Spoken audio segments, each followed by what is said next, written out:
Assalamualaikum warahmatullahi wabarakatuh. Saya Nur Herdina Irianti binti Basiran. Saya pelajar sarjana pendidikan awal kanak-kanak.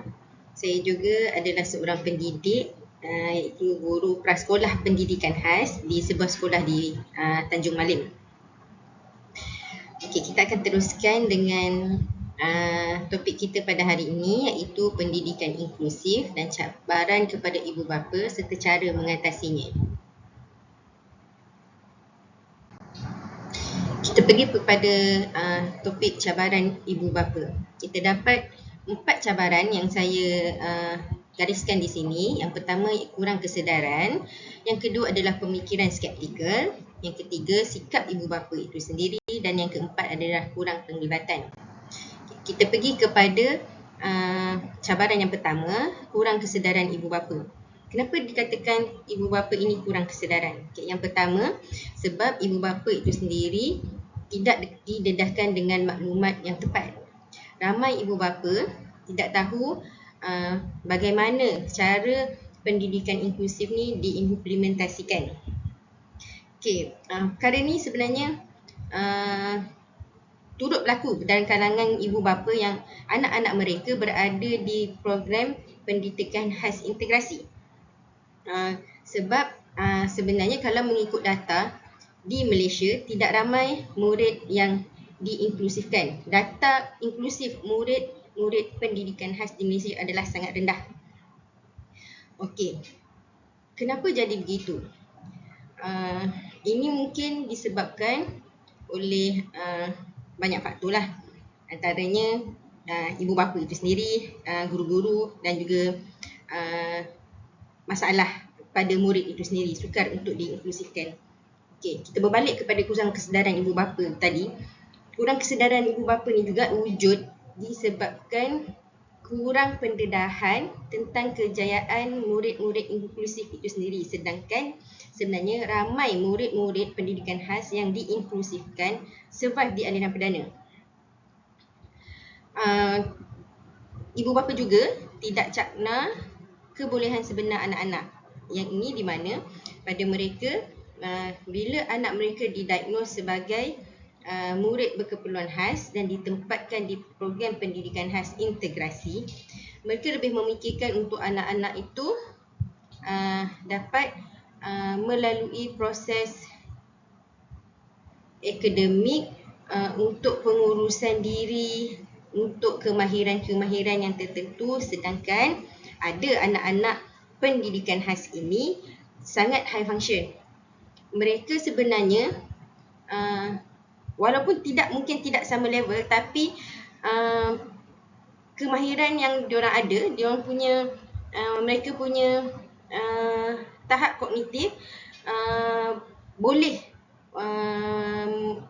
untuk carry silibus di aliran perdana.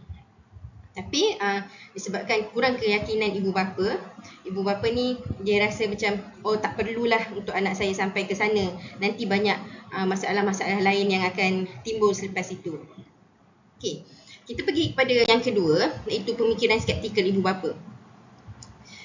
Okey, dalam pemikiran ibu bapa, terutamanya ibu bapa dari kalangan murid yang anak berkeperluan khas, pada mereka guru-guru di aliran perdana tidak mampu untuk menguruskan anak-anak berkeperluan khas. Sebab kita faham anak-anak berkeperluan khas ni dia memerlukan pengajaran yang sangat spesifik dan juga dia ada tingkah laku yang perlu ditangani dengan baik. Okey, itu yang pertama yang pada pemikiran ibu bapa. Yang kedua, ibu bapa sendiri merasakan anak mereka tidak mampu untuk menerima silibus aliran perdana. Okey, mereka tidak faham bahawa sebenarnya sekiranya anak pendidikan khas, kanak-kanak pendidikan khas ni diinklusifkan dan menggunakan silibus aliran perdana, kita ada strategi-strategi yang akan membolehkan anak mereka untuk carry silibus ni. Contohnya dengan pendekatan secara terbeza. Kerana sebagai guru, tak kira lah guru aliran perdana ataupun guru pendidikan khas, kita faham walaupun di perdana sendiri level setiap murid itu tidak sama. Jadi pendekatan terbeza ini bukanlah satu yang asing bagi guru-guru. Okey, yang ketiga, anggapan bahawa pendidikan untuk murid pendidikan khas ni adalah sekadar untuk memenuhi kebajikan mereka. Ini memang telah sangat tertanam di dalam pemikiran bukan saja ibu bapa. Saya rasa ibu bapa yang tidak ada anak berkeperluan khas pun, pada mereka pendidikan murid-murid berkeperluan khas ni kebajikan semata-mata, maksudnya mereka takkan ke mana pun daripada segi akademik. Mereka takkan ambil periksa yang tinggi, mereka tidak akan pergi ke satu level yang tinggi. Jadi kita rasa cukuplah sekadar setakat itu. Itu yang ada dalam pemikiran ibu bapa. Okey, yang terakhir lagi sekali, mereka takut, ibu bapa dari kalangan murid saya kata murid tipikal itu sendiri merasakan kalau ada murid berkeperluan khas di dalam kelas anak mereka, mereka akan takut kanak-kanak berkeperluan khas itu akan memberikan impak yang negatif kepada anak mereka. Tapi sebenarnya mereka tidak faham bahawa murid-murid yang diinklusifkan ni telah disaring dengan baik, di mana kanak-kanak yang diinklusifkan dia perlu memenuhi beberapa kriteria, bukan sahaja dari segi kognitif tetapi tingkah laku serta emosi. Sekiranya jawatan kuasa di sekolah melihat kepada saringan yang seseorang individu berkeperluan khas ini dia tiada tingkah laku negatif dan ataupun maksud saya tingkah laku dan emosi yang boleh memberi impak yang negatif kepada diri dia sendiri ataupun orang di sekeliling, maka dia tidak layak diinklusifkan. Kalau dia tak ada tingkah laku, kita panggil tingkah laku maladaptif itu, barulah dia akan diinklusifkan ke aliran perdana. Okey, seterusnya sikap ibu bapa. Ibu bapa kita faham dia sangat protektif. Lagi-lagi ibu bapa yang ada anak berkeperluan khas.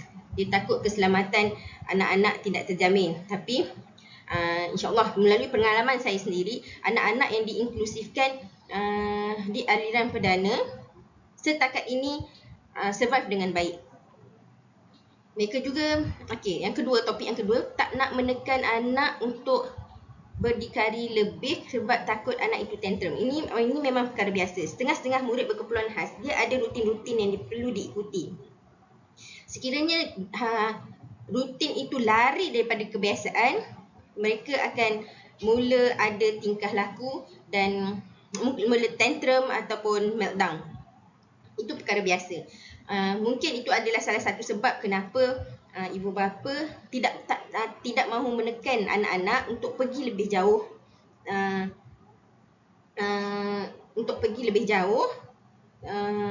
walaupun anak itu sebenarnya high function. Tapi kita sebenarnya perlu faham sikap-sikap dan tingkah laku seperti ini sebenarnya ada strategi-strategi yang boleh kita laksanakan supaya anak-anak itu kurang tertekan dengan apa yang kita akan implementkan ke atas dia. Okey. Selain itu, ibu bapa juga beranggapan anak-anak berkeperluan khas perlu belajar yang asas-asas saja. Macam yang saya sebutkan tadi, sebab kita sendiri tak yakin, kita sendiri rasa ia adalah sekadar kebajikan semata-mata, maknanya kita perlu ajarkan yang asas-asas semata-mata. Kita tak melihat dan tak korek betul-betul kebolehan dan kekuatan anak-anak berkeperluan khas ini ada. Okey, seterusnya sikap ibu bapa yang kita faham, ibu bapa zaman sekarang ni dia sibuk, dia tak mahu beri tumpuan yang lebih kepada anak-anak. Dan kita faham murid-murid pendidikan khas yang diinklusifkan, dia akan memerlukan tumpuan daripada guru, daripada ibu bapa supaya perjalanan inklusif itu licin dan berterusan. Okey, yang akhir sekali, kurang minat untuk pelaksanaan pendidikan inklusif. Ini mungkin disebabkan oleh, yang pertama saya cakap tadi, kurang kesedaran, skeptikal, dan seterusnya memupuk perasaan rasa macam tak perlulah anak saya diinklusifkan. Okey, kurang penglibatan. Okey, penglibatan ibu bapa, kalau dari pendidikan khas. Dia adalah sangat penting sebab kita penting untuk kita faham untuk menjayakan seorang murid pendidikan khas, dia memerlukan satu kelompok kumpulan multidisiplin termasuk ibu bapa, guru, terapis, pediatrician dan ramai lagi, NGO dan ramai lagi. Okey, kalau ibu bapa tak mau terlibat secara langsung dalam pendidikan anak-anak, dia takkan tahu di mana tahap anak dia berada. Ini menjadi punca kurangnya apa kita cakap kemenjadian murid pendidikan khas itu sendiri. Ibu bapa merasakan yang guru meletakkan sepenuhnya ke atas guru, sedangkan ada beberapa perkara di dalam kehidupan anak-anak dia yang di luar bidang guru. Contohnya sekiranya anak-anak ingin diinklusifkan, walaupun guru merasakan pelajar dia layak untuk diinklusifkan, namun sekiranya ibu bapa tidak mempersetujuinya, jawatan kuasa pendidikan inklusif tidak boleh berbuat apa-apa. Itu yang kita kena faham. Jadinya ibu bapa sendiri perlu terlibat secara langsung, berbincang dengan guru dan tidak meletakkan sepenuhnya atas cikgu untuk keberjayaan anak dia sendiri. Okey, seterusnya, ibu bapa ini kadang-kadang dia tak mau bincang secara terus masalah anak-anak. Jadi bila kita tidak berbincang secara terus, kita tak tahu apa masalah anak dia. Walaupun kita tengok macam anak dia nampak high function, tetapi selalu ada gangguan emosi dan tantrum. Kenapa? Kenapa itu perlu dijawab oleh ibu bapa. Ibu bapa perlu terangkan kepada guru, anak saya macam ni cikgu, balik sekolah macam ni, datang sekolah macam ni, dan kita akan fikirkan satu strategi untuk mengurangkan tantrum dan tingkah laku anak-anak dia supaya kelebihan anak dia yang high function ini dapat kita serlahkan dan anak dia boleh pergi lebih jauh. Okey, seterusnya, ibu bapa tidak membantu dalam kesediaan murid berada di dalam persekitaran normal. Okey, yang ini yang sangat penting. Sekiranya kita ingin anak-anak murid berkeperluan khas kita diinklusifkan, kita sebagai guru, sebagai ibu bapa terutamanya perlu bersedia untuk membantu murid-murid ini berada dalam persekitaran normal. Walaupun sekecil-kecil perkara. Yang pertamanya, contohnya saya berikan di sini, macam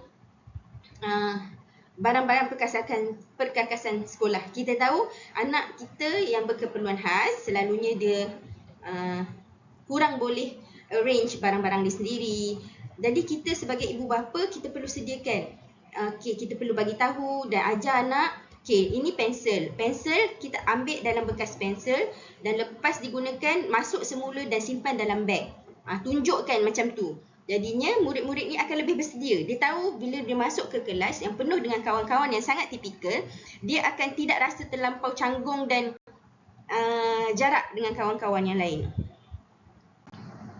Okey, seterusnya adalah bagi cabaran kepada guru. Saya gariskan juga 4 cabaran. Yang pertama, kekangan guru perdana, sikap guru pendidikan khas, tiada kerjasama antar guru dan tiada sokongan. Kita pergi yang pertama, kekangan kepada guru perdana. Kita faham guru-guru perdana tiada latihan khusus berkaitan pendidikan inklusif. Itu yang pertama. Mereka juga tak ada latihan dan untuk latihan mengajar bagaimana untuk mengajar murid-murid berkeperluan khas. Selain itu, bilangan murid yang ramai dalam kelas ahli dan perdana sekarang, terutamanya di sekolah kerajaan yang kita faham sekarang mencapai 40 orang satu kelas, agak sukar bagi mereka untuk menangani seorang individu berkeperluan khas di situ. Selain itu, kurang pendedahan terhadap garis panduan serta amaran pendidikan inklusif. Okey, kebanyakan guru-guru adilan perdana memang tidak cakna sebab walaupun sekolah pendidikan khas integrasi banyak di Malaysia ni, tapi tidak semua sekolah ada program pendidikan inklusif. Jadi ada guru, saya sendiri tak terkejut sekiranya ada guru yang memang tidak tahu kewujudan program pendidikan inklusif ini. Selain itu, kita juga daripada pihak guru perdana juga mungkin kekurangan sumber bahan bantu untuk murid-murid berkeperluan khas dan tiada kesediaan untuk menyesuaikan pengajaran memenuhi keperluan MBPK itu sendiri. Walaupun sebenarnya pendekatan secara pendekatan terbeza itu sendiri sebenarnya telah pun boleh digunakan untuk memenuhi keperluan MBPK. Cumanya untuk murid MBPK itu sendiri, guru-gurunya mungkin masih belum boleh menangani apa yang perlu dilakukan terhadap murid MBPK itu sendiri. Seterusnya adalah sikap guru pendidikan khas itu sendiri yang terlalu protektif dan berfikiran negatif terhadap murid MBPK. Maksudnya di sini, guru-guru pendidikan khas ini mungkin merasakan, oh anak murid saya tak boleh, anak murid saya tak boleh, sekian-sekian tak boleh, semua jadi tak boleh aja. Jadi kita akan rasakan murid itu tak mampu. Kita tidak cuba menggali potensi murid MBPK, sedangkan pendidikan inklusif itu dia sebenarnya terbahagi kepada dua, sama ada inklusif penuh ataupun inklusif separa. Sekiranya murid tidak boleh mengikuti inklusif penuh, dia ada kekuatan yang membolehkan dia untuk diinklusifkan secara separa, just go for it sebenarnya. Selain itu, guru-guru ni pula kadang-kadang dia tak mahu memberikan komitmen yang lebih untuk menyediakan murid ke PPPI, program pendidikan inklusif.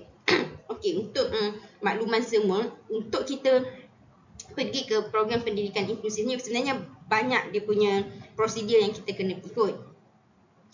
Mewujudkan jawatan kuasa, kita kena buat ada saringan. Tapi sebelum sampai kepada situ, kita kena pastikan murid ini lancar membaca, lancar mengira, supaya dia boleh ikut silibus di program silibus aliran perdana.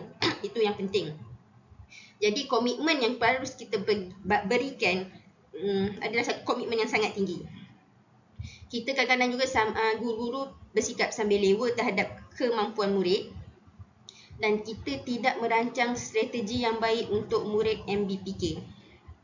Ini sebenarnya memang berlaku dalam kalangan guru-guru.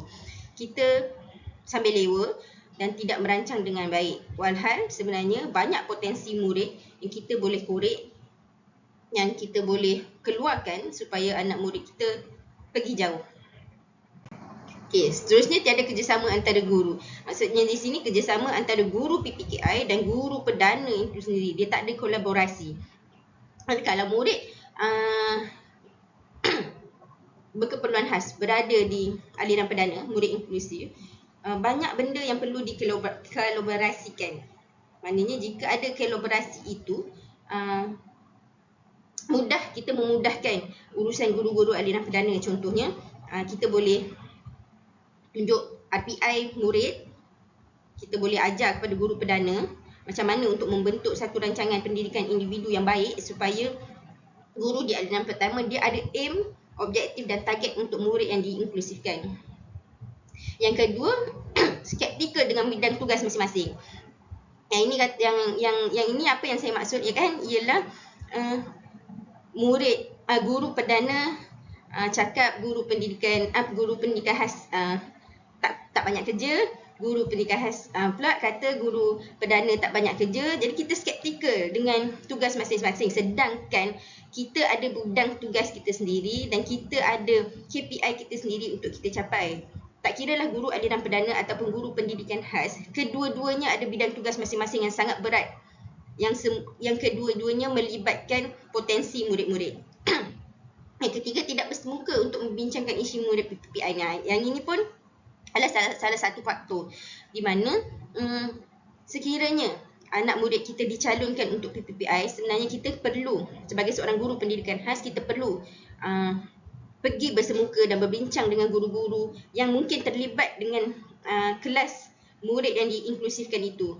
Kita kena bantu dan beritahu apa masalah murid kita, apa kekuatan dia, apa kekurangan dia. Kalau berlaku perkara-perkara yang tidak diingini, apa yang guru perdana boleh lakukan. Dan mungkin kita boleh bagi cadangan pada strategi-strategi yang boleh digunakan. Okey, yang terakhir tiada sokongan. Guru tidak mendapat sokongan pentadbir. Okey, itu yang pertama. Banyak sekolah dia menumpukan kepada kemenjadian murid perdana. Bukanlah sesuatu yang salah, tapi kita jangan lupa di dalam kehidupan kita ada satu golongan yang juga perlu diberi tumpuan dan berpotensi untuk menjadi satu hari nanti menjadi insan yang baik dan mungkin insan yang berjaya. Okey. Selain itu, pentadbir ni ada juga jenis-jenis pentadbir yang lebih memberi tumpuan kepada bidang kurikulum semata-mata. Okey. Yang kedua, guru tidak sokongan daripada ibu bapa itu sendiri. Ibu bapa tidak mahu memberi komitmen secara langsung dalam pendidikan anak-anak dan kadang-kadang itulah jadi faktor utama kenapa guru tak boleh buat apa-apa pun sebenarnya. Okey. Di sini saya gariskan cara-cara untuk mengatasi. Yang pertama, kempen dan ceramah. Kempen dan ceramah ni akan mendedahkan masyarakat tentang pelaksanaan PPPI dan kepentingannya. Bagaimana kita melaksanakan program pendidikan inklusif itu? Apa jawatan kuasa yang wujud? Apa saringan yang akan kita lakukan? Apa kriteria murid yang membolehkan dia diinklusifkan? Dan apa kepentingan inklusif ini kepada murid itu sendiri, kepada sekolah dan juga kepada masyarakat? Itu yang pertama. Yang kedua, kita boleh ketengahkan kejayaan murid inklusif untuk buka minda masyarakat bahawa sebenarnya murid berkeperluan khas ni jika diinklusifkan dia juga boleh menjadi sehebat dan setanding murid-murid tipikal. Itu yang pertama. Yang kedua, menggalakkan kerjasama guru perdana dan guru pendidikan khas. Kerjasama ni kita boleh laksanakan dengan melakukan PLC, mentoring atau sharing session. Yang kedua, mengadakan aktiviti bersama untuk merapatkan jurang perbezaan antara guru pendidikan khas dengan guru perdana itu sendiri. Okay, sekiranya di dalam sekolah ada guru pendidikan khas dan guru perdana yang bekerja sama dengan baik, tidak mustahil lebih ramai murid berkeperluan khas akan diinklusifkan. Yang ketiga, khusus pendedahan untuk guru yang terlibat dengan PPPI. Ini memang satu benda yang sangat diperlukan. Guru-guru yang terlibat dengan PPPI perlu didedahkan dengan strategi PDP dan cara-cara pentaksiran untuk murid MBPK yang diinklusifkan. Kita sendiri sebenarnya kena sedar bahawa guru-guru perdana ni kita tak boleh biar dia tergontang-ganting, tak tahu buat apa-apa dan akhirnya program pendidikan inklusif ini menemui jalan buntu. Okey, khusus pendedahan ni penting kepada guru-guru perdana. Dia mewujudkan kesediaan guru untuk menerima MBPK di dalam kelas. Okey, bila dia dah ada pendedahan, dia dah memahami objektif PPPI itu sendiri, dia dapat menerima murid berkeperluan khas itu sendiri. Kesediaan itu sebenarnya yang sangat penting untuk menjayakan program pendidikan inklusif. Okey, yang keempat, peningkatan profesionalisme guru pendidikan itu sendiri. Okey, untuk menjayakan program pendidikan inklusif, melibatkan guru dengan bengkel khusus untuk berkenaan intervensi MBPK yang terkini. Yang ni memang saya sangat sarankan sebab kita sedar sekarang ni adalah satu zaman yang sangat up to date. Murid-murid berkeperluan khas juga untuk pengetahuan semua. Murid-murid sekarang dia tidak sama dari segi tingkah laku dan kognitifnya dengan murid-murid 10 tahun lepas. Murid-murid MBPK 10 ke 15 tahun lepas. Yang datang sekarang ni dengan tingkah laku pun advance, dengan dia punya kognitif pun advance. Jadinya guru-guru juga perlu bersedia se-advance mungkin dengan intervensi dan strategi yang terkini. Okey, menggalakkan guru untuk mencipta inovasi dan intervensi terkini bagi meningkatkan kemenjadian MBPK. Okey, galakan-galakan macam ni daripada pihak-pihak berwajib, kementerian, daripada pihak sekolah sebenarnya yang akan merangsang guru untuk meningkatkan pengetahuan dan profesionalisme dia. Yang terakhir, menyediakan khidmat sokongan. Menyediakan infrastruktur dan prasarana yang sesuai. Yang ini maknanya sekiranya murid diinklusifkan, ada beberapa perkara yang perlu ada dari segi struktur dan prasarana mengikut keperluan murid MBPK itu sendiri. Sekiranya dia berkerusi roda, perlu diberikan kelas di tingkat bawah, perlu diberikan laluan khas untuk murid berkerusi roda, perlu ada tandas untuk murid-murid berkeperluan khas. Yang ini perkara-perkara sini memang wajib ada. Seterusnya, menyediakan bantuan alatan untuk MBPK yang memerlukan.